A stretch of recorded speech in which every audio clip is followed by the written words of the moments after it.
the first couple of stuff, and then I'll hand it over to you. Hi, good morning, everyone, and welcome to episode 271, the Db2Night show. I'm your host, Mohan Saraswatipura. I'm delighted to have you join us today. As many of you know, Db2Night show is all about bringing you latest innovation, expert insights, and the best practices directly from the people shaping the future. For example, Mike and Ryan.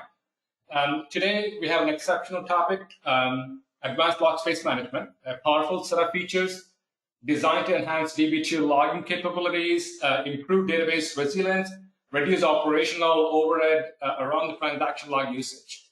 Hi, Ryan. Hi, Mike. How are you doing? Good. How you doing? Thank you. Thanks for having us again. Oh, doing well. Thank you. So I'm going to put the picture at the last. I'm still waiting on the picture to come through. Okay. It's a phantom speaker today. Right. Yeah. Get involved with our night shows. You will find all the updates in the night show LinkedIn, replay on YouTube as well as our website. Join us on LinkedIn group as well. That's in the link here. And also, please do follow us on Twitter, X, and YouTube. Disclaimer. All right. So tonight's show is all about the advanced block space management. We have a few announcements to make, right? So we have a lot of good sessions, the great sessions lined up, July 24th, 5th, August 22nd.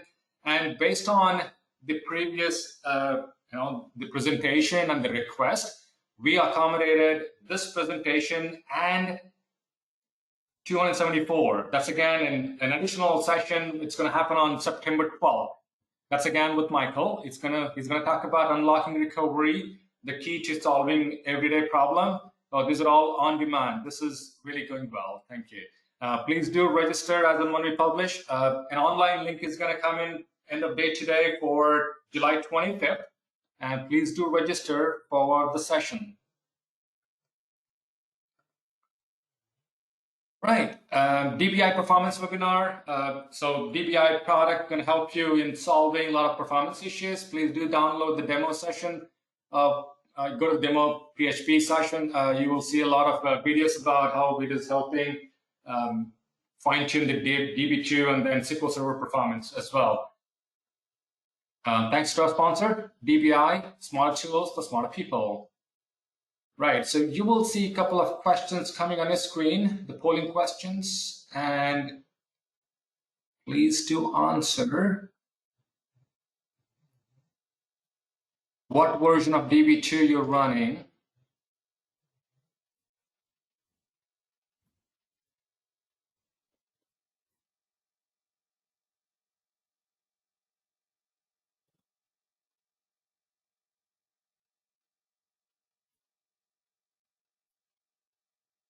Okay, cool. Closing the poll.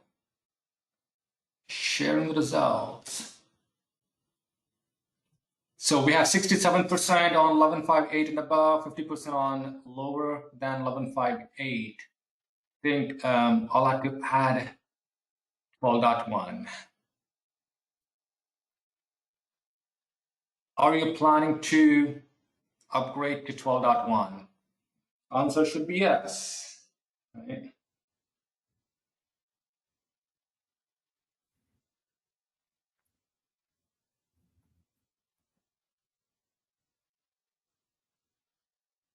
Right, collecting the responses, closing the poll, sharing the result. 83% yes, 17% no. They want to stay wherever they are. Please do watch our replays for all the features for 12.1, which were presented earlier. Those are the great resources for you to start with.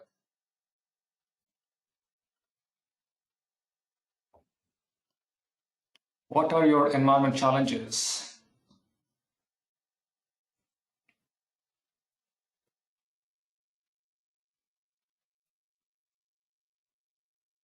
Collecting the responses. Performance is taking the precedence.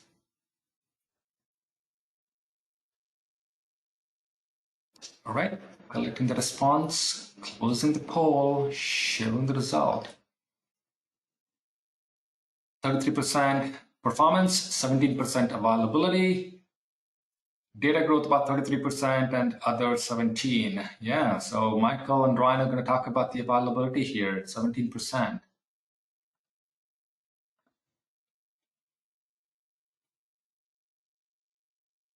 Okay, that's it for the polling. We're going to go to the next. All right, so Db2Night show episode 271, Advanced Log Management. We're truly fortunate to have you, Michael and Ryan, to join us today. Thanks for your time, and I'm going to hand it over to you as a presenter. Right.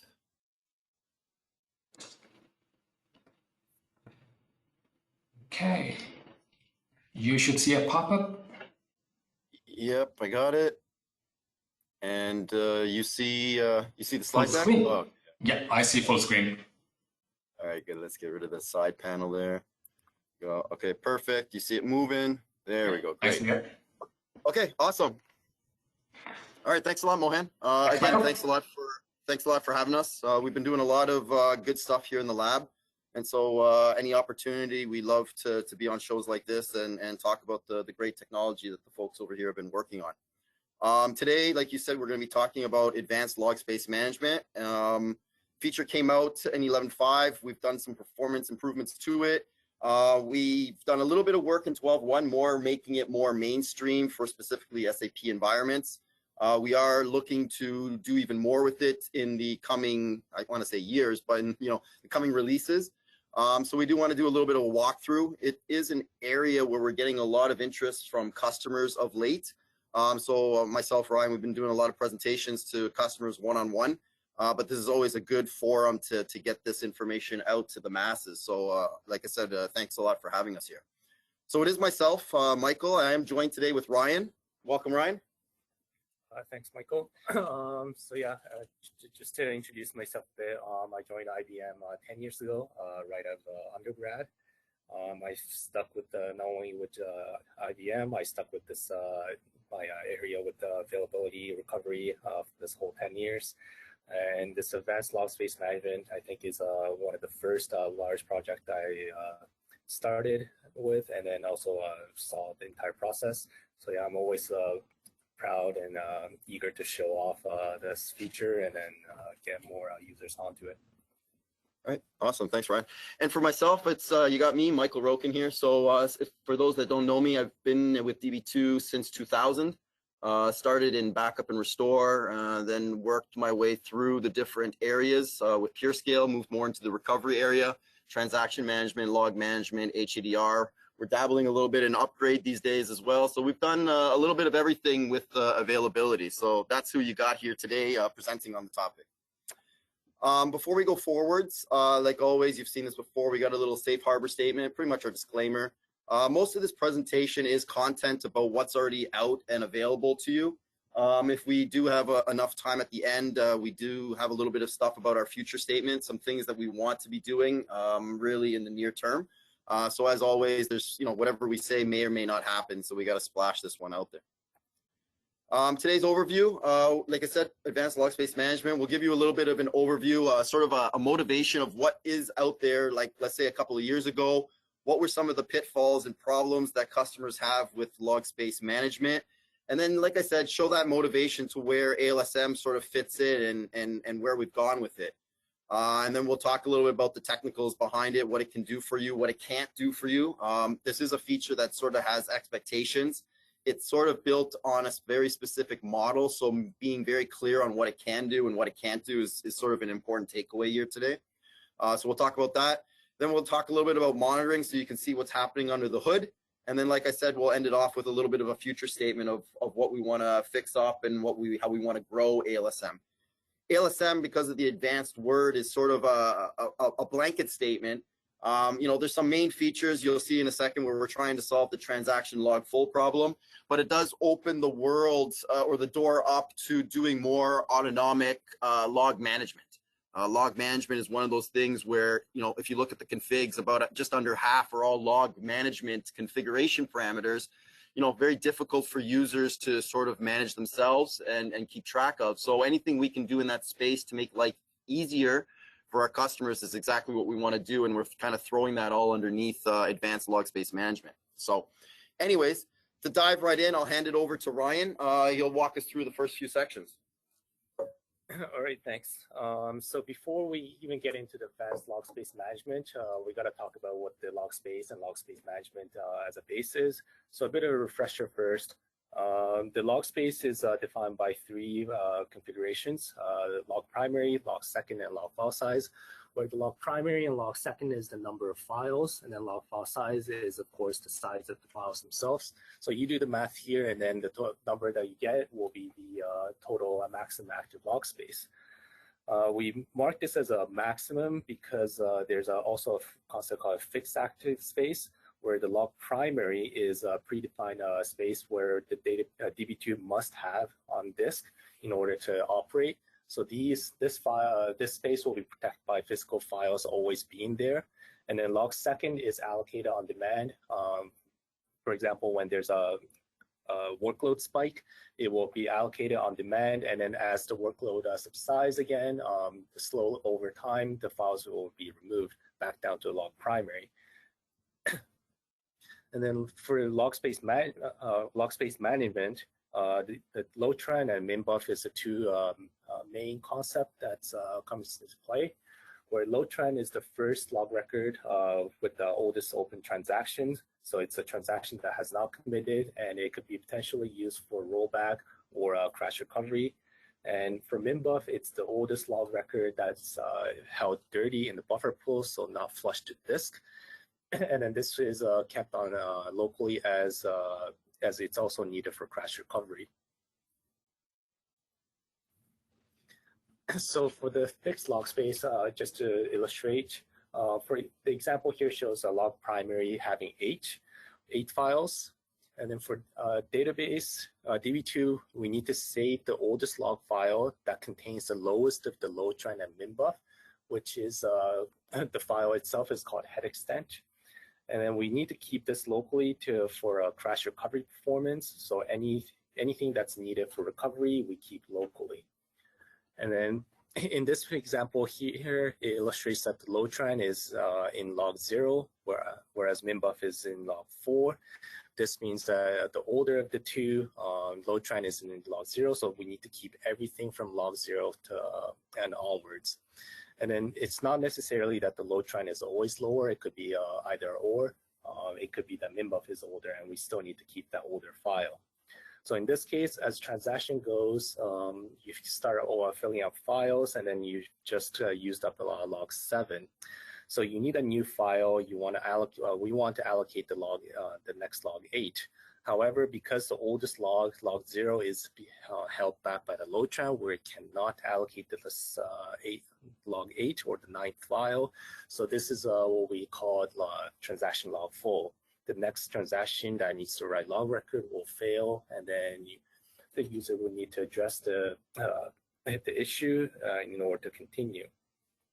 So when the oldest file is held by load trend, this means that there's a roll transaction or open transactions. So you would need to find what's holding this open transaction, and then either roll it back or commit it or resolve it in a way to free up the log space. If the minbuff is the older of the two, this means that the buffer plus flushing is not happening as often as it needs to.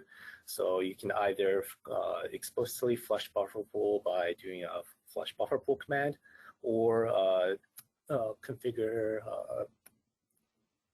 the page age MCR to lower values so flush happens more often. So to address this log full, there is another feature, infinite logging, where it addresses this transaction log full issue in a way.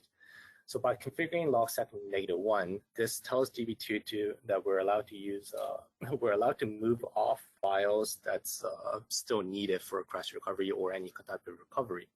So as new files are needed, the older files, even if it includes load trend or minbuff, they get moved out as long as they have been archived, and we will keep allocating new files over and go along. And then if older files are required for any recovery or online backup, say, we will retrieve from the archive and use them. So this allows the database to continue without hitting any transaction log full, but this comes at a cost, of course, and the cost is mainly for performance, where anything we need the older log files for, we need to retrieve. And then because this can go for infinitely, we can potentially need hundreds or even thousands of files. So any rollback or crash recovery, it's going to take quite a bit longer if that happens as well. Online backups that need to include log files, they would need to retrieve every single log file beforehand. DB2 tries to cache some files, so it minimizes the retrieve, but this is only for a limited number of files. So if it spans hundreds or thousands of files, this won't help as much. So this infinite logging has a clear drawback, and we actually, I think, discourage users from using it. And then because for some users that starts using it even for temporarily, they sometimes forget to switch it back to non-infinite, where they don't realize that they're running with infinite, and then they have a road transaction that spans thousands of files, and they only realize when some performance, so online backup or rollback, takes hours to complete, and then they realize that, oh, the infinite logging was still on, and then there was a road transaction. So we actually discourage a lot of times. So I would say for infinite logging, there is a very specific use case of why it was created. The key thing of why it's there is because, unfortunately, log primary is not a dynamic config parm, and log second is. So one of the main use cases is a situation where, you know, you're going into holiday season and there's lots of transactions going on. You know, you're a shop of some sort and lots of purchases are going on, and there's a spike in the season. And so what happens is, you know, all of a sudden you normally know, oh, we have this much throughput on transactions, but because of this spike, I didn't forecast properly, and all of a sudden I have to adapt to the situation. Well, you can't bring the database down to change log primary to adapt for it. So we have log secondary, which in general allows you to dynamically grow your log files larger than your log primary. But what ends up happening is, you know, those are fixed values. And if you can't properly forecast and you're getting yourself into a transaction log full situation and you need to alleviate that quickly, well, infinite logging is a quick way to do that without much, I don't want to call it brain power, but pretty much you can go in, set this thing dynamically to -1 log second, and then right away you alleviate your transaction log full problems. The issue with the log second, or the infinite logging, like Ryan pointed out, is over time, we still maintain a certain number of fixed files on disk, and anything that exceeds that will potentially be archived off. So your active file, that first active file that you need for rollback purposes or crash recovery purposes, because of the cache, that may be there. But as you can see in this diagram, we get a gap. You know, there's no log file 2, 3, 4, 5, 6, 7, whatever, all the way up to 9. They've all been disappeared and been reused for more active logging. So that is where the downfall of infinite logging comes in. But normally what is supposed to happen is once you kind of get through that spike, users should go back and then turn it off again. But what can easily happen is if that spike kind of exceeds into hours or into days, people forget to turn it back. And then this is where you start getting into all the negatives of infinite logging that Ryan was sort of pointing out there, which is, you know, rollbacks taken forever, crash recoveries taken forever, because all of a sudden now all these files need to be retrieved, and all of those retrieves take excess time. So that's the downfall of infinite. So, you know, transaction log full was a problem. We made our first attempt at it with infinite logging, but then people get upset now with the infinite logging negativities. But anyways, that's where infinite logging is in the background on that. So anyways. All right, cool, thanks. All right, so to address this downfall of the infinite logging, we came up with now the advanced log space management, which is the main topic of this talk. So we want to reuse the log space by moving off the older files, but we need to keep some of the log records associated with the transaction that we still need for recovery. So to get the best of both worlds, what we came up with is basically we extract any log records that we need for recovery, store in a separate file, which frees up the main files to be reused into new files. And then this continues until the transaction is closed, where now the extracted log files can be removed after the transaction has been resolved. So in this diagram here, the orange block shows that it's for any log records that's for open transactions, and the blue blocks are for any closed transactions. And because there's an open transaction in the first log, we need to keep every single log files afterwards. So with the advanced log space management, what we do is we store off the orange uncommitted transaction in a separate files in what we call a TID log file prefixed by X. And then we also have a header file or a meta file associated with each log file. We store that in a separate 3 files for log 0. And this frees up S0, the original files, to be reused for our next file, and which frees up the log space. And then this continues for every single log file. And then note that in log 2, there's no open transactions, so there is no TID log file, but there is still a meta file or header file. So it's not necessarily that every single log has any log records that we need. So this continues up until certain points where ALSM will decide to stop itself. Michael will go into details on that. Advanced log space management has a built-in capability to figure out when it's beneficial, when it's worse, when it is. So it starts and stops itself. And then this, so by doing this, the extraction log files hopefully is a much smaller physical file. So this frees up the majority of the disk space to be or log space to be reused by the other transactions. So if you look at the active log path, you will notice additional files with this feature turned on, which I mentioned. There is TID log file, which is the first one. They're all prefixed by X, sorry. The TID file is for any log, it contains the actual log records of the open transactions. This is where the log data is stored. This is what's the data required for any rollback or recovery. And then the next 2 files, the temp and the meta files, they're both header files. The meta file is the main close off the header files. And then if the extraction is going on for a file, the meta file is stored as a temporary file. And this shows that we're still working on this file. And then once we're done with the file, temp file gets renamed into the meta file. So all these extra files will be expected to exist in the active log path. Ryan, can I ask a question at this point? Yep, go ahead. So in this situation, let's assume we have a log read API scraping the logs. Is that going to impact my scrape memory, which the log read API going to write into, right?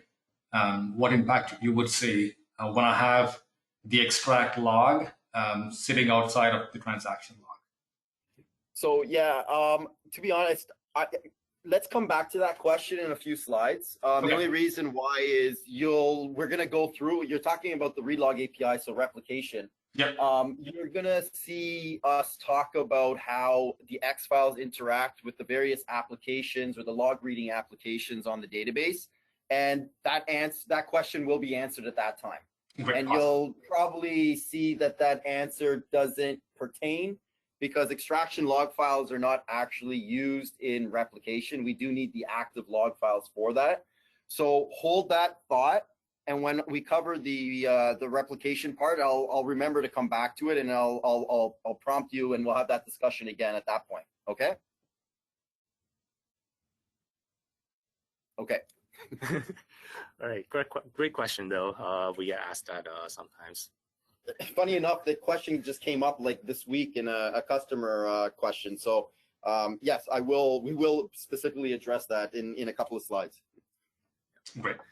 All right. So yeah, the timeline and the history of this feature, it's actually been around since the beginning of 11.5 as a tech preview. And then a few mod packs later, we support it for production with some limitations. And then over time, we've been lifting these limitations. And then recently in 12.1, we've enabled by default for any SAP workload. So currently, the limitation is that there is no pure skill support. Otherwise, there's a support of some form. I think Mirrorlog is it only has a basic support and not full support, but otherwise, everything is fair game. So yeah, with that, I'll pass it back to Michael for more details on the finer things of the features. Okay, cool. Mohan, before I dive in, are there any other questions in the channel by any chance? I don't see any other questions. Thanks, Michael. Okay, no problem. No problem. I just want to go back just 2 slides because there's one thing I want to specifically, we get this asked a few times and I want to make sure the clarity on that. So in the diagram, we use the word you're going to hear the word going forward, extraction. So extraction is a little bit of a misnomer in this regard in that the active files will always contain the full data. So what we're extracting, what we call extracting is actually a copy. So what we do is we go in and we copy any of that in-flight data out of the active S files, we copy it out into the X files. That process is what we call extraction, but what ends up happening is there's an actual duplication. So you're going to have, let's say for a given log record X, it will exist in the S file and in the X file as well if it was in flight.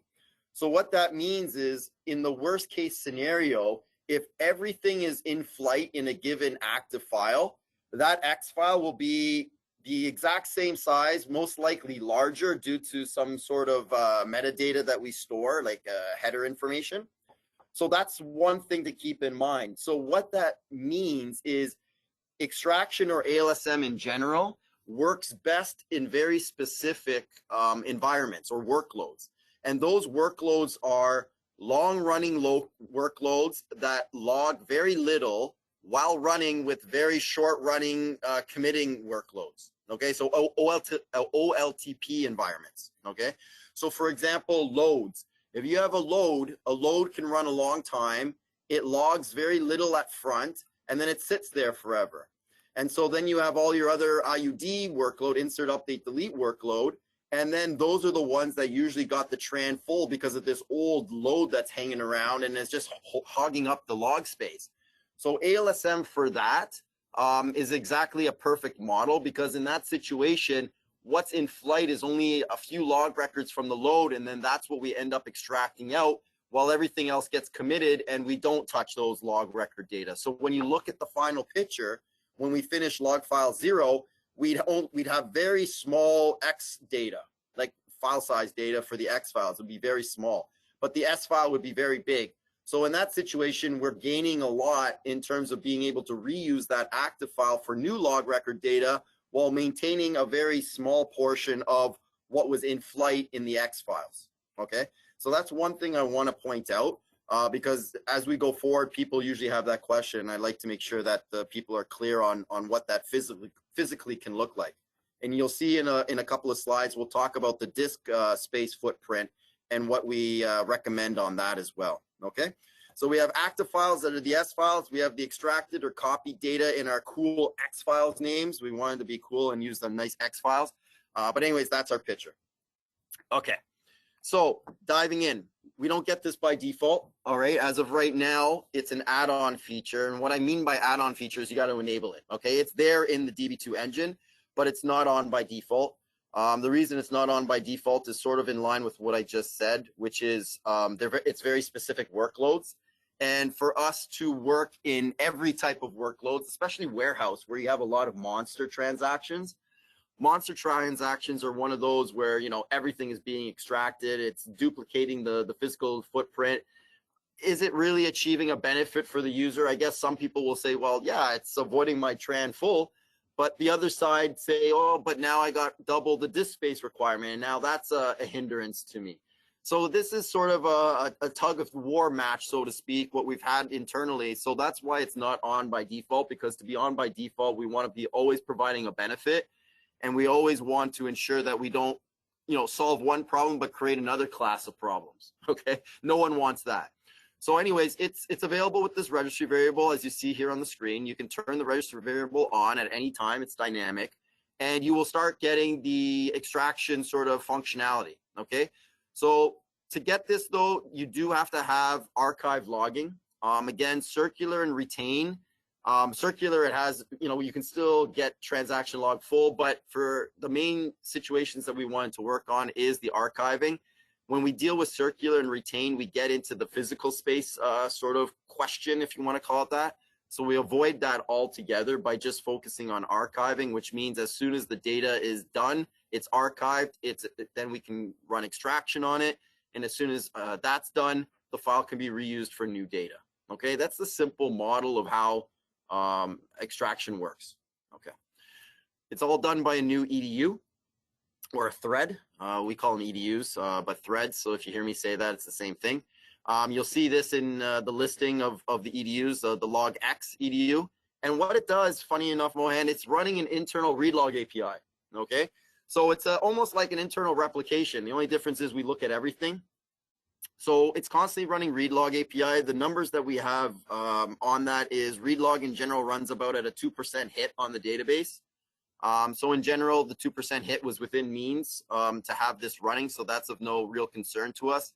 While the EDU is running extraction, just because you asked the question, replication runs perfectly fine. It runs another read log itself. We can have multiple log readers on the database that we work perfectly fine with that. And while we're running this extraction, like I said, there is about a 2% degradation, but that had almost to no or minimal impacts to any of the active workloads when we did our benchmarking, okay? So most of the customers who have turned this on have not complained to us at all about the impacts to their workloads. So that kind of reinforces that point, all right? So once we turn on ALSM, extraction functions. And when extraction functions, like I said, the EDU starts up, and it's not just running willy-nilly and just all the way up to current point in time of where we're writing. We don't want to be we don't want to be extracting things if we don't have to be. All right. So the whole point of this feature is we want to be providing a benefit to you. The major benefit is avoiding transaction log full. We don't eliminate it. You'll see in a second why I say that, but we do highly increase the odds of it not happening anymore. Okay. So extraction will be running. It is throttled. We have a bunch of policies that we've built in. Some of them are kind of fixed policies for now, but we have left the door open, and this is the part of the advanced feature why we hide behind that that name advanced, is we do want to eventually build in better smarts. We want to build in capabilities to adapt to each and different database and the workloads and timeframes that are going on. So we have sort of those plug-in capabilities, but we're just not using them right now. That's where the future work hopefully will come in as more and more people adopt ALSM. We can get that feedback, and we can find where the right investment locations are in making this a better product. All right. So the policies that we have in place, just a few, we'll go into more detail in a second, but a couple of them are disk available. Like I said, we do extract or copy out data from the active files. So there is a bit of a footprint on that. The thing though to paint the picture is, if we are extracting properly, that means that we're only saving a little bit of data that's in flight, which means instead of having to have, let's say, a log primary of 100, you have the capability of actually reducing your log primary, because the data that you need for rollback and crash recovery purposes will be extracted and will sit there as a supplement to your active log files. So it is quite possible, depending on your extraction ratio, you could reduce your log primary from 100 down to 80, and then whatever space you've regained in active space will be put aside towards the extraction files taking up. So at the end, you might have a net equal, meaning you still have a physical space of 100 files, of which 80 is being taken by the active, and the remaining 20, that space that you have given back, would be taken up by extraction, if not even less. Okay, that is the ideal model, and I'll talk a little bit more about that in a few slides. But I wanted to paint that picture that, you know, I keep saying the physical aspect. There is, if things are working properly, ALSM does reduce your footprint. Okay, but again, it's always sometimes depends on your workloads. It depends on your databases, and like I said, that's why the feature is not on by default. It's because we need to figure that out. We need to get that feedback to understand where we're good and where we might need rooms for improvement. And this is why a lot of customers, they're contacting our service folks, they contact us, or our sales folks, they contact us. And, you know, people like myself and Ryan are meeting up with customers and discussing this, all right? Because a lot of customers are interested, but they just don't know whether it will have a benefit or not. And in many cases, if you're an OLTP shop, you will see a benefit from this. If you are in a warehouse environment, the odds are that it's a little unlikely, but we will have, you will see in this slide deck when you download it, I don't know if we'll get to it, but at the end, there's a bunch of queries you can run that can help you sort of forecast whether ALSM will be beneficial in your environment, okay? And that can be helpful to you, as well as listening to presentations like this that kind of tell you a little bit about what's happening and what's good and what's not. And then you taking that information and applying it to your environments. And like I said, you can always contact us, and we're more than happy to do one-on-one sort of conversations and implementation choices, okay? So anyways, disk available is the big one. Log space consumed, this is another big one. What I mean by that is if you're, you know, actively writing into file 100, I'm not going to be extracting from file 99, all right? There's no need to extract or do more work than you have to. So extraction always sits a percentage behind the current write position and only extracts when we start seeing that you may be approaching a transaction log full threshold, okay? So internally, we have that defined as, I think, about 80%. So if you reach the 80% threshold of your active log space, then we'll start kicking in and start the extraction process. And then it sort of becomes a race game between what's faster, writing or extracting. And that's sort of the area that we're still sort of fine tuning. Some environments in the early days, we did get some questions about that. We did improve the extraction process in 12.1G, I think it was. Ryan did some work there to improve that. So extraction is even faster than it was in 11.5. But there's always, you know, there could always be still things out there. And so that's where we need that feedback. Even if extraction cannot function, this is the last point here on the slide, it'll go into an idle state. So extraction will keep functioning. And if we hit any of these policies that say, hey, we're not providing the benefit that we wanted to, extraction just goes idle. The X files can live perfectly fine with the S files. There's absolutely no problem. All the applications, all the log reading applications that exist have either been designed to use the X files, or they've been designed so that we'll retrieve from the archives to use whatever log data is needed for that log reading application. So at the end of the day, the active files, the X files, the archive log files, that combination will always keep you covered. And so rest assured, your data will always be available depending on the log reading applications that you have on your database, okay? So this is a very not so busy slide, but there's a lot of packed information in this. So before I move forward, I just want to check, Mohan, are there any questions? No questions, but I do have one. So when you talk about 80% transaction log, do you wait for the combination of log primary, log second to exhaust to 80%, or it is just about the allocated at that point in time? Yeah, so what ends up happening is you have your log primary, and then when you exceed your log primary, we start going into dynamic territory. Yeah. And dynamic territory is outlined by the log secondary. So once we start going to the log secondary, that's fine, but it's a combination of the log primary and log secondary. So once you add the two together, if you start hitting the 80% threshold, then that's when extraction starts triggering. Okay, so we do allow you to get into the log secondary, but we do want to prevent you from obviously hitting the wall, which will get you those transaction log full problems. So that's when extraction starts kicking in. Okay. So eventually that means the log primary, log second, the combination of those two will be part of the decision making, right? Yes, yes. So the decision making is 80% of log primary plus log secondary times log file size. Got it. Okay, and then what we have running in the background is sort of a cheap disk management sort of manager, if you want to call it that. Eventually, if you look at the log space, and this is where the advanced part comes into play, and you'll, again, the back half of this deck will kind of touch upon this. But as Ryan showed with infinite logging, we have things called cached files. We have things called active files. When you have HADR, we have log shipping, so your future files on the standby. We have retrieved log files. Now we have extraction log files. We have, what is that, 5 different classifications of log files, and all of those are potentially fighting with your active log space. While your active log space was only defined physically, or I guess logically, but I guess physically you can say it as well, as your log primary, log secondary, log file size.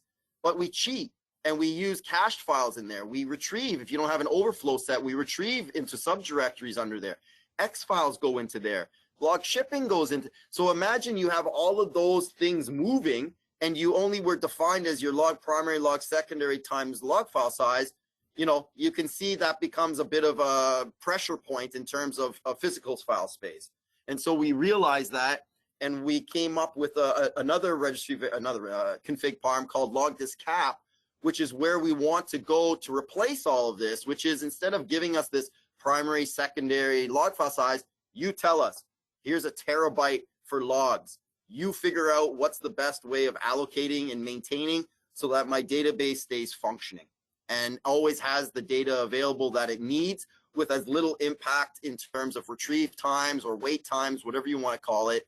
That's where the advanced sort of name comes from, because that's where we want to go. Now, there is a bit of pie in the sky on that one. There's a lot of adaptivity. There's a lot of special stuff that needs to be written to make that a well-tuned functioning machine, but that's where we're going with this. And extraction is just one aspect, which is transaction log full, but the whole log management of keeping the right files available for the types of logging activities, be it writing or reading, that's where the real fun will begin. And hopefully you'll see a lot more exciting things happen in the coming releases. Okay, but we'll touch upon that. You're getting me all excited. I'm talking ahead here, but anyways, it was a good question, but you'll see there's a lot more behind that we're going to touch upon. Thank you. All right.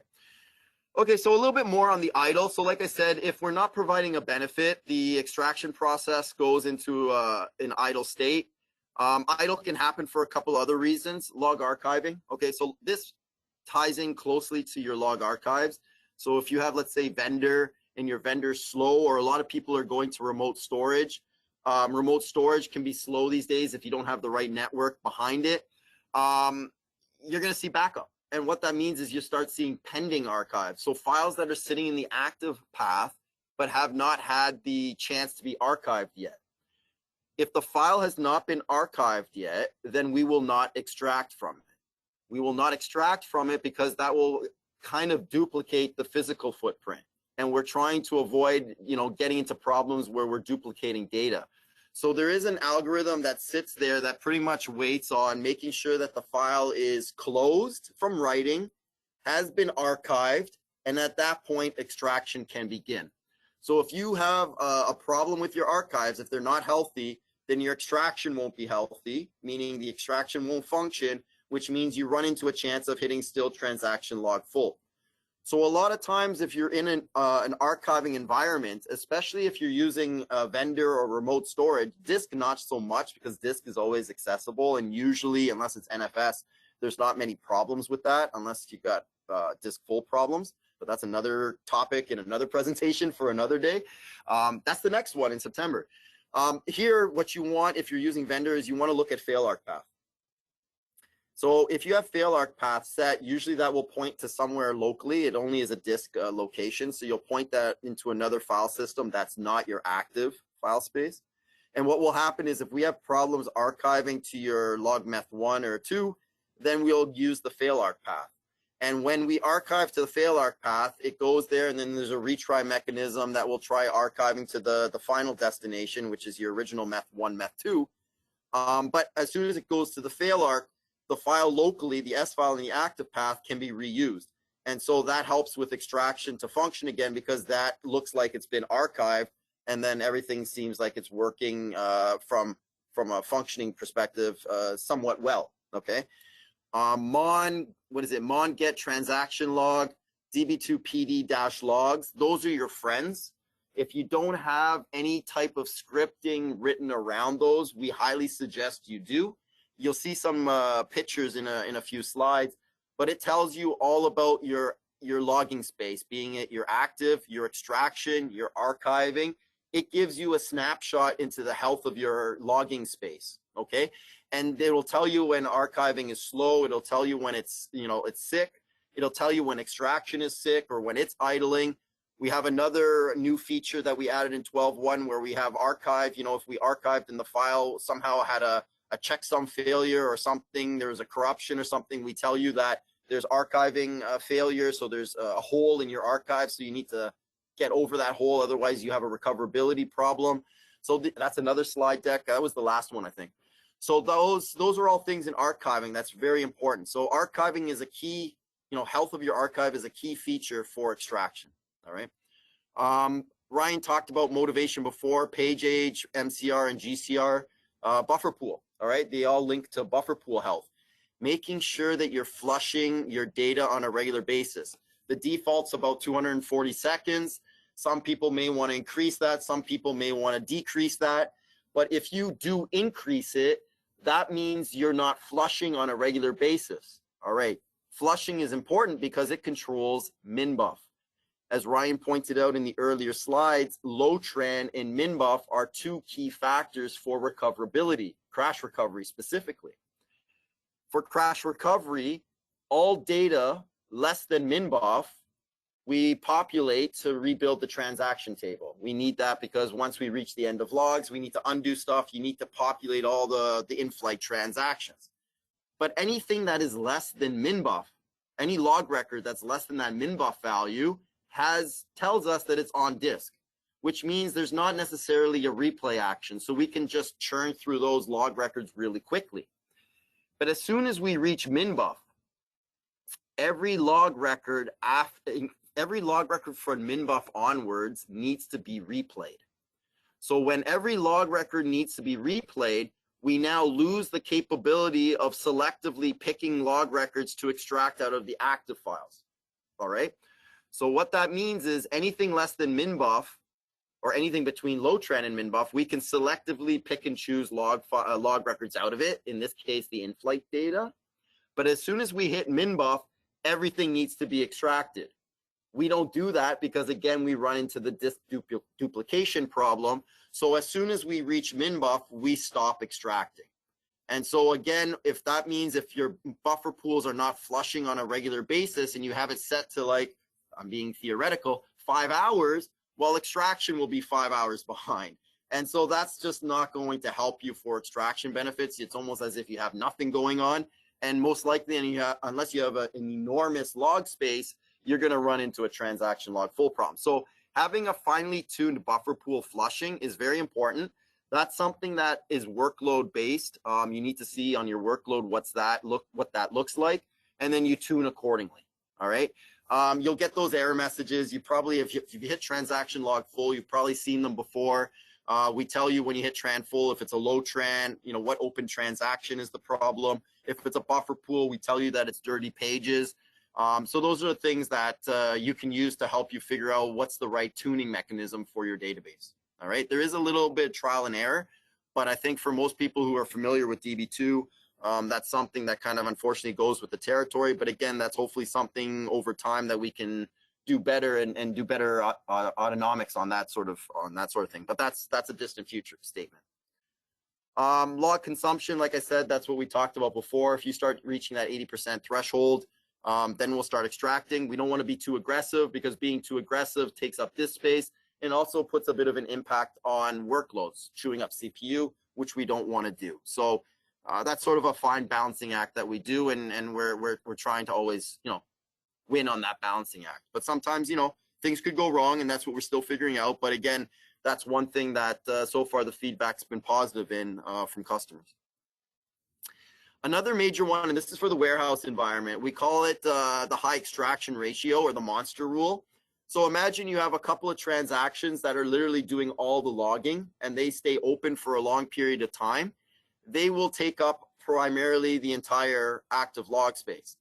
We have a rule, 30% rule, so that if we see that anything is over 30% open, like, and if we're extracting over 30% of the data due to in-flight transactions, we're going to turn extraction off, because we claim that that's going to have a physical disk space negativity, and we don't want to impact the system like that. Plus, all the extraction could possibly get us into a territory of too much CPU. So we turn ourselves off at a hard 30% limit. In the future, we can do better with this. Again, there's a lot of resource management that's required to make better decisions. We just don't have plugins to all of that. And just the capability of testing all of that on all the different hardware and software and workloads. So we put in a 30 limit. Right now, we haven't really seen any feedback on that. Most of the people that use it are in the OLTP space. So, you know, everything has kind of been feedback based on that. But when we do want to turn this on by default, which is a near-term goal of ours, we do have to do better in the monster world in terms of physical disk management. And this area will be kind of revisited again in the near future. But anyways, that's the monster rule. If extraction is too slow, that's nothing that a user can do. That's solely on us. That's sort of based on the race condition between what's faster, writing or extracting. Typically, we're optimized for writing, so we're very fast with writing. So it is quite possible that extraction could sort of, if you start together, let's say you have both your hands together on a single line and they're moving forwards, you know, like a race. You got two horses racing. You got the fast horse, and that gap between the two horses is widening. That's the picture that you would get if writing is faster than extraction. And obviously, at some point, you're going to reach a threshold where writing is going to exceed faster than extraction can keep up. So that's something that probably is in the horizon. We always are looking, like I said, Ryan did some work to improve the extraction speed. There is still more work that can be done, but that will happen obviously in an iterative fashion. All right. And the last thing really is write errors. Worst case scenario is you got some problems writing to the extraction files. That's really your last resort sort of thing. That shouldn't happen, because you're writing into the active path. If you got a problem with your disk, you might have that same problem with your active files. But if something goes wrong with a specific sector that's housing the extraction files, you know, we see a write error, we just stop extracting. All the data that's there before it is still usable.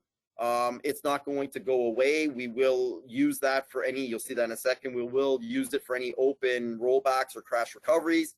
If any data is bad in the extraction files, then we will just go to the archives and find the original file from the archives and retrieve that file. So at the end of the day, you always have multiple layers of backup in terms of that log data. It's either in the active file, it's in the extraction file, or it's in the archives, one of the three locations. So no real concerns with that. All right. Any questions so far, Mohan? No, I think we're good. Okay, we'll go through a couple of more sections here. I see we're getting to the top of the hour. We're probably going to need another 10 to 15 minutes. Oh yeah, we should be good. And so we're going to cover now some of the reading aspects. Okay, so we talked about the writing, about how we extract and how we're writing to disk. So now we've done some of the extraction. So now we have different reading applications. Okay, so this is kind of repetitive, but I have this here for your perusal, so you can look at this at your own time. But when it comes to rollback, we have extraction. Think of it, you draw a line in the sand. Everything to the left of the line is in the X files. Everything to the right of the line is in the S files. So we know what that LSO is, or that log sequence offset number is. So when a read application comes in, like rollback, and says, hey, I need data, we know, are you left or right? If you're left, we go to the extraction files. If you're right, we go to the active files. Okay, very simple. What we have found for crash recovery is, and even rollback, is because all the data for a particular transaction is going to its own TID file. So our X files are like x0.tid 1234. That's the transaction ID. All the log data is in the same, for the single transaction, is in a single file. We can do better reads of that data, where in the active files, the data for transactions can be interleaved together. You can have, tran 1, tran 2, tran 1, tran 2. And so reading the data, we're limited on how much data we can read in, and we have to jump over to get to all the data for that transaction. With the X files, all that data is in common files, so we can gobble it all up in more efficient reads. That allows us to kind of roll back and do certain crash recoveries in a better time. We have seen performance improvements in certain rollbacks of a single transaction because of that. Okay, so there is a little bit, it's not much, maybe 1 to 2%, but there is a little bit of improvement in rollback because of the extraction process. All right. If there are any errors, like I said, we'll go to the archives and retrieve. Then it turns into sort of like the infinite logging model. But again, that is your absolute worst case scenario, and we have yet to hear that happen anywhere in our customer base. So the X files have provided the assurances and the improvements from the infinite logging model that we talked about earlier in the deck. All right. Currently committed is similar. This is how to avoid or more efficient locking mechanisms. Same idea again, we have the line, we read left, we read right, know where the data comes from, and if there's errors, in this case, the difference is if there's errors, we decide that instead of going off machine to the archives, it's better to actually go to the lock wait behavior, because the lock wait typically will get resolved quicker than it would be to retrieve from a TSM, for example. All right. So that's the only difference. But again, if there's problems, the files are always available in the archives, but currently committed, we rely on the lock wait if there's an error. But again, that's last resort. Read log. So here we go, Mohan. Here's where you asked the question before. Read log, online index create, table space roll forward. These are all operations that, given a starting point, needs to read every single log record from A to B. It's not a selective reader. Rollback, crash recovery, they're all what we call selective readers, in that we can pick and choose what log records we read and which ones we skip. Unfortunately for read log, we don't have that luxury. We need all the data available to us, and then we run our filters on top of that. So what that means is, if you're the typical read log application and you're gaining all your data, so let's say you're warmed up and you're reading all your data, it should be live data. It should be very close to the active data, all right? So in that situation, that's not a big deal. You're gonna read all of your active data and you're gonna see nothing, no difference. If you're doing a cold restart, as an example, you might need more historic data. That may now get you into the extraction range. And for that, the extraction log files are of no help. We will have to go to the archives and retrieve, and then supply the data from there to the read log application. All right. So it is for more of the non-typical scenario, if we'd like to call it, because the cold restarts shouldn't happen too often. But that is one thing that, customers who are in that situation, they will notice there will be retrieves in that situation. Now, again, we can do better in terms of what we save, in terms of cached files. We can have tie-ins to what the cold restart is, so that we can save those files a little longer. There's mechanisms right now, I think Mohan, because we talked before with read log on how we retrieve files, get rid of them. We might retrieve them a second time. There's all of these other things that we can do to mitigate that sort of concern. So that's not really a problem for us, because we can solve those problems in other ways or forms. But we do want to make you aware, read log is supported with ALSM. It just means you're going to retrieve instead of using the extraction log files. So does that answer your question, Mohan, from before? Oh, yeah. Definitely. Thank you. Great. So then we move into the more other ones like recovery. So recovery is interesting, both crash recovery and database roll forward. Again, we use the extraction log files, no big deal. If there's problems, we use the archives. But what is interesting is, while we're in redo phase, especially HADR, you'll see that in a little bit, but it's the same concept and I'll talk about it now. Redo phase can be forever. You will have open transactions during redo phase, but the extraction log files are coming from runtime. So think of a primary and standby. Your primary will have an extraction model, whatever that may be, and your standby might have a different extraction log model. So the X files can differ in both environments. So what that means for recovery in general, as we're redoing things, we will continue to extract open in-flight data. So you're replaying and extracting at the same time, sort of like runtime, but using some slightly different policies because recovery does different transaction management, but the concept is the same. The point is there's open transactions. We will extract them. That will allow us to get rid of the S files and not have to maintain them for when undo phase begins or takeover begins. All right. So that's something as well for, async undo or online recovery, where we open up the database and do undo after crash recovery in parallel with new workloads. That's all the stuff that will help us in terms of we keep the data available so that all of those things like async undo can function. Indouts, we can function. If there's indouts, that data will be extracted and it will be sitting there. So all of that stuff is being kept track of, and we're doing extraction just like runtime, only inside of a recovery model. So that's kind of cool, actually.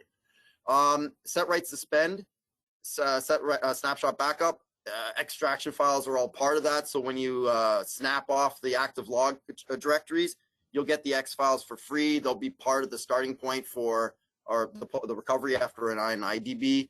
Set write suspend, well, if you suspend logging, then we also suspend extracting because we want to stop writing into the paths that are going to be potentially flashed. Okay, so that's nothing too fancy there, nothing earth-shattering. It's just more common sense, but it's something worth pointing out. Okay, let me just make sure I didn't jump. Okay, encryption aware. Obviously, if your logs are encrypted, your database is encrypted, your extraction files will be encrypted. Nothing special there. Monitoring. We have tie-ins into these monitoring interfaces, including the PD-logs as well. If you're using max log and numlog span, these are set very frequently in infinite logging environments. No change to max log because max log is just a physical representation of what's going on. But numlog span may need a little bit of altering. Numlog span is the number of log files an open transaction can span. So obviously, if that number is too low, you might kick in and kick out any of the in-flight transactions before extraction has an opportunity to kick in. Okay, so we do recommend and suggest that you set this value a little bit higher. So obviously, we have an 80% rule, like I mentioned before. So if you do have, let's say, 100, primary plus secondary is 100, and your numlog span is like 70, extraction probably is not going to function. So we do suggest you set it to a little bit higher, obviously greater than 80. What we have been seeing some customers do is set it to about like 120, 120%. But that's always something you see. You still want this because at the end of the day, we do avoid we do avoid transaction log full. Underneath the covers, it's kind of like infinite logging, only smarter with the space reservation system and the management situation. But you could still have a rogue transaction come in.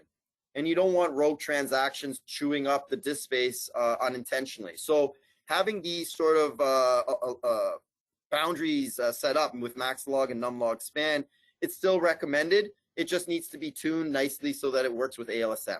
Okay, so that's one little takeaway is the numlog span. Infinite logging, it works. Ideally, if you want no transaction log full ever, infinite logging with ALSM is your solution to that. The two will work perfectly fine together. We have a mechanism to work together, and if infinite logging is causing a problem because we're holding up workloads, we'll disengage extraction so that can function and infinite logging can still happen. In that case, you'll still get transaction log full. But typically, working with the two together will avoid transaction log full always. But obviously, infinite logging is what a lot of people use, and that still functions as well. Log disk cap, see, I mentioned it here. So you can still get transaction log full, but it's still possible in extreme cases that can happen. But if you set log disk cap, we can do a better job of potentially avoiding those situations. All right, and we'll touch upon that maybe in a little bit.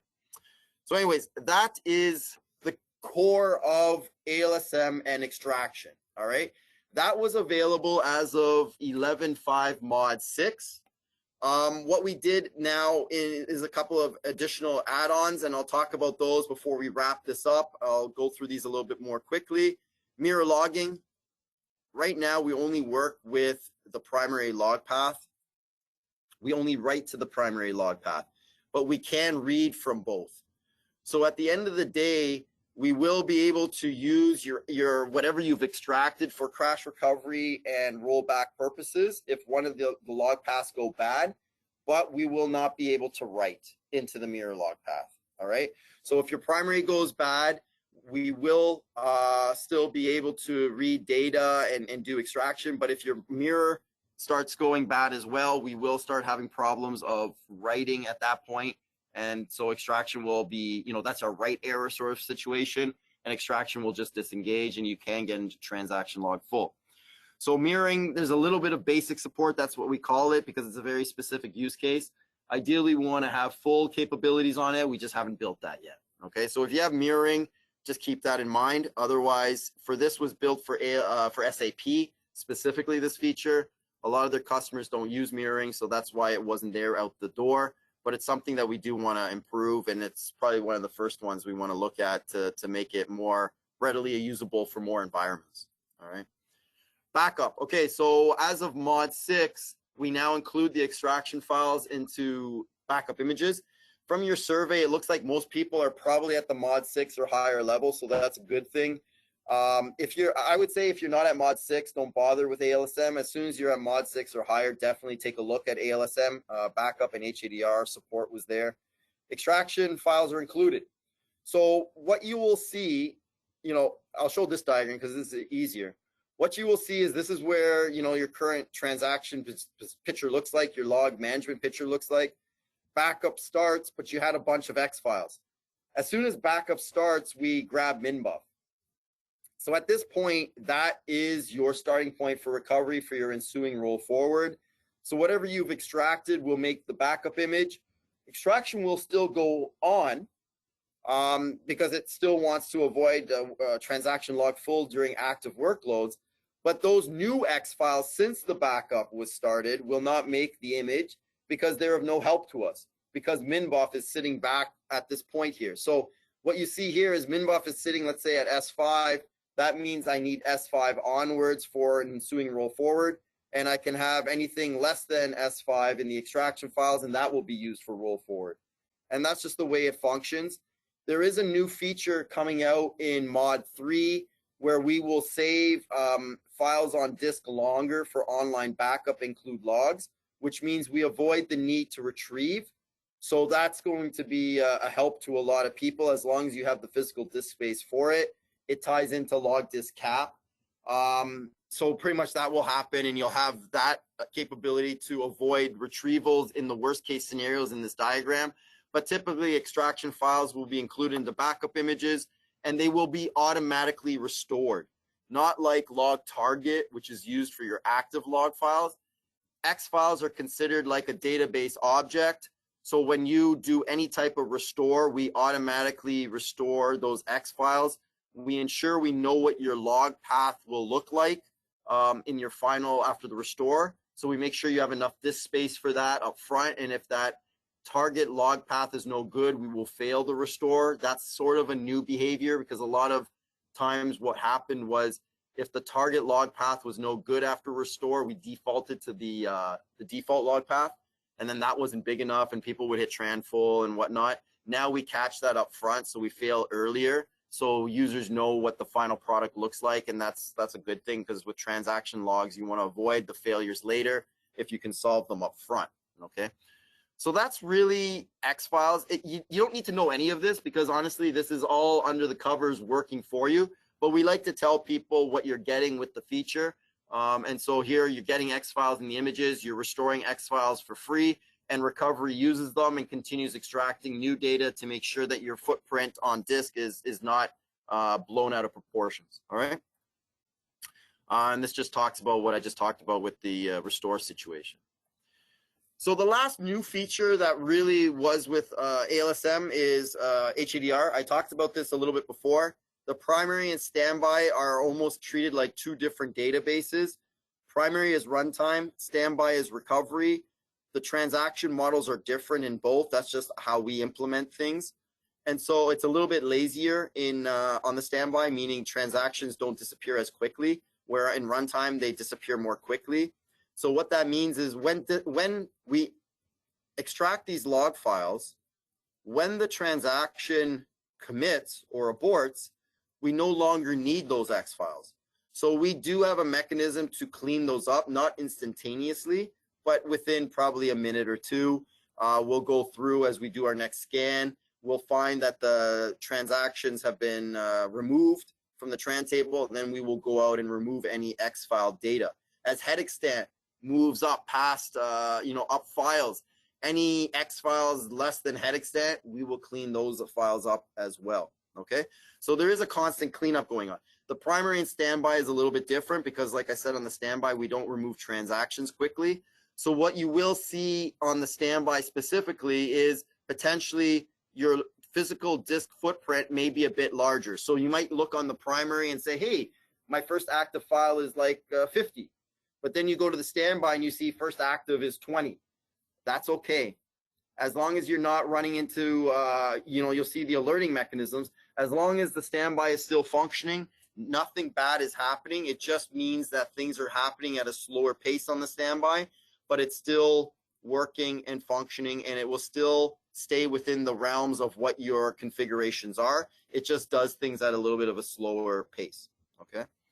Again, HADR, it's just like roll forward. It uses the extraction files. It continues extracting. On takeovers, the same thing as a crash recovery. When we come out of like standby to runtime, the files will be made available. So if you have an in-out and you do a takeover, that data will be available for any pending rollbacks, just like async undo after a takeover, same thing. The only thing is we do recommend having shared archiving. If you can, having the shared archiving does allow us to make sure that after a takeover, if the file was only archived on the old host, potentially if you need that file and there's a problem with the X file, we won't have access to the archives because the file is on the other side. You will need manual intervention. So in that situation, that's not ideal. So if you have a shared archive, then both sides have accessibility. You won't have that problem. But again, that's the absolute worst case scenario. And typically that's only with X file read errors, which we have yet to see such problems with. But if you can have a shared archiving, please look at doing that. That is helpful for many different situations, not just for ALSM. All right. Spool limit, again, like I said before, now that we have active files, we have the files that are being shipped over from the primary that will be replayed in the future. We still have X files. There are additional rules with the spool limit, as you can see here. -1 means we get to use up anything we want. Finite means extraction will not chew up into the space, and then 0 means, hey, or automatic means, hey, we'll figure it out as you go along, okay? Those are pretty much the rules on that. It's all documented, but that's the high level that we do play with it. That's the takeaway, all right? Again, everything is constantly a fine-tuned machine, and we're trying to make sure that we don't have adverse effects.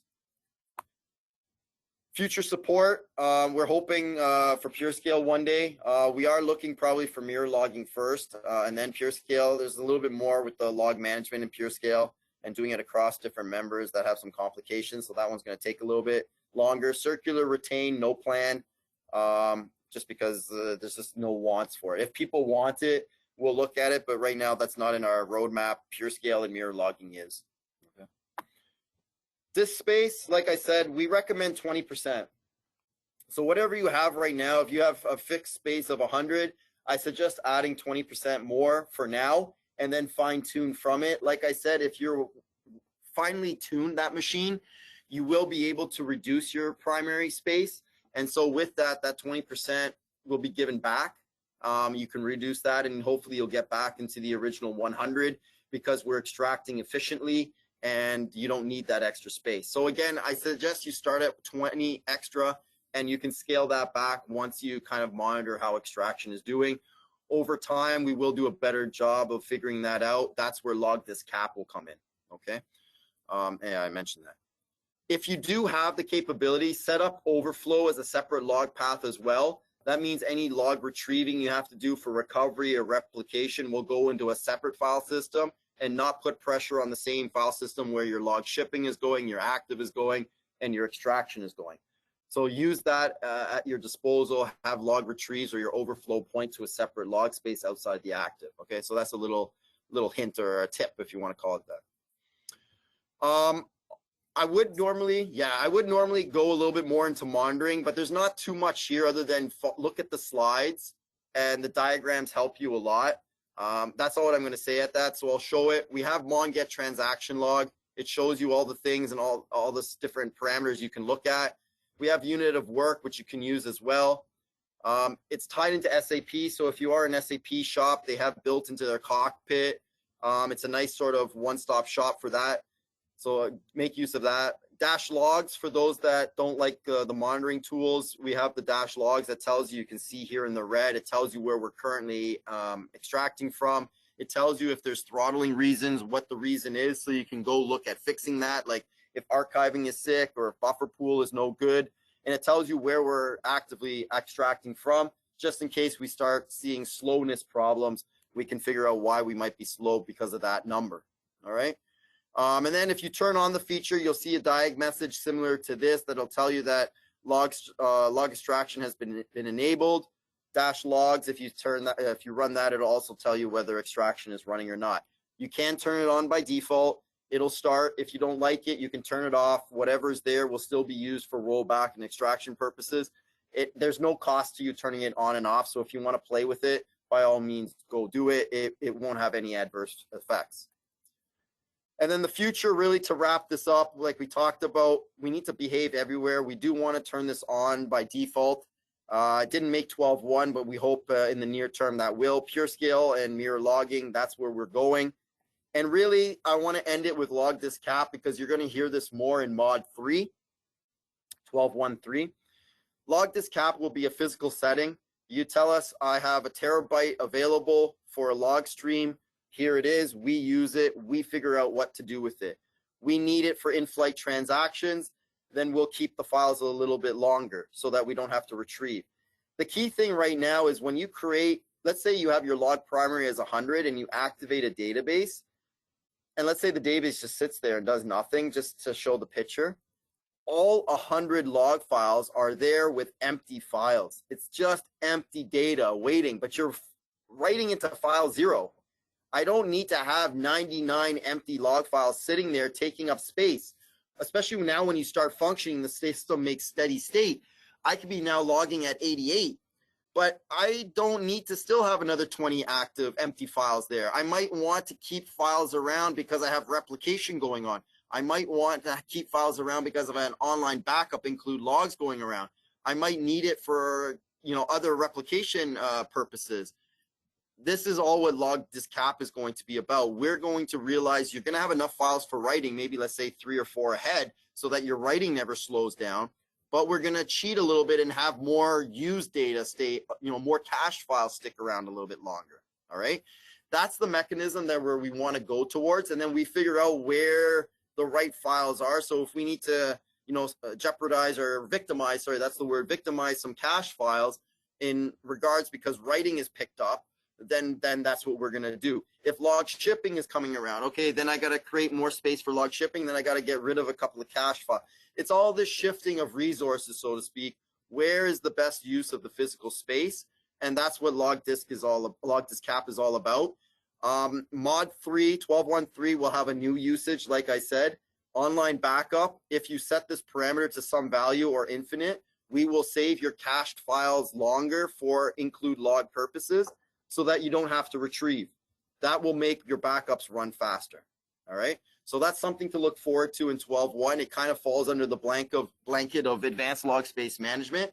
It's not an extraction enhancement, but it is a log space management enhancement, okay? And you'll see more and more of this sort of scale out over mod packs and versions as we move towards the full use of log disk cap, okay? So it's an interesting space. So keep your eyes and ears open to future presentations and blogs and whatnot, and we'll let people know more about that.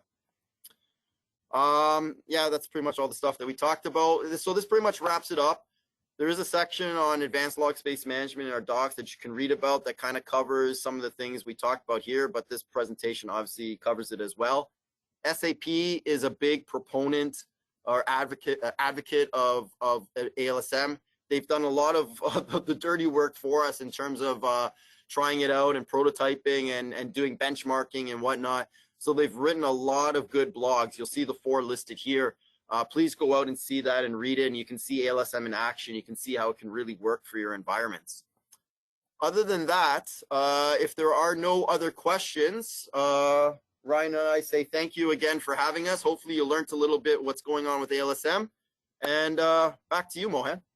Oh, thanks, Michael. That's awesome. I'm going to take back the presentation. Let me know when I see my screen back again. Ryan's back on. Oh, yeah, Ryan is back here. Awesome. As we wrap up today's episode of the Db2Night Show, I would like to extend my heartfelt thank you to both of you, Michael and Ryan. We truly appreciate your time and expertise in walking us through the intricacies of DB2, the transaction logs and advanced log space management. Your insights have provided a lot of value to our community, offering practical strategies and deep knowledge about how it works and what we should do in our environments. Thank you for that. To our audience, thank you for tuning in today, and then we'll look forward to your active participation for all the future presentations. Look forward to all the communication coming. Thanks again. Until next time, take care and keep working on DB2. All right. Thanks, everyone. Take care. Thank you. Have a good day. Bye-bye. Bye-bye.